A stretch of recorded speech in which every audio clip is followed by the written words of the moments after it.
Iinkonzo zihanjiswa lisebe lezekhaya zilulutho kuluntu. Ukungaxhamli kwiinkonzo zelisebe kube ngumngeni kwabo bazidingayo. Ungabi na-ID kaloku loo nto ithetha ukuthi umisa ubomi bakho kwinto yonke, ngoba ubomi buqala kwi-ID ne. Because eyam ngoku sele ndiyinkunkqela nje apha bekulahleke le yebhuku, and then ke ngoku ndenza ke ngoku i-smart card. Ndenza i-temporal, kwa-expire i-temporal. Oku kukwachaphazela nabazali. Iyandichaphazela because benzokwenzela umntanam i-birth certificate, silahlekelwe i-birth certificate, andikwazi ke ngoku noba ndingamenzela i-ID. Ngoba kaloku sitshelwe ligali. Kwabanye oku kubachaphazela ngokwezimali.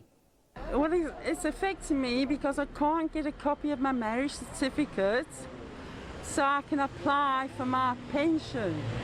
Ukanti abasemagunyeni bathi benza konke okusemandleni ukuqinisekisa ukuba umsebenzi uyaqhuba. Uthe ke masisebenzise ke le nyanga yolutsha, sithi njengoba siyibhiyozela nje sibhiyoze ngokubanika ezimfuno zabo ngokuthi bafumane omazisi phambi kokuba babhale bahlalele iimvavanyo zabo zokuphela konyaka. Zine iiofisi zelisebe ezithe zavalwa ephondweni ngenxa yeziganeko zentsholongwane ye-COVID-19.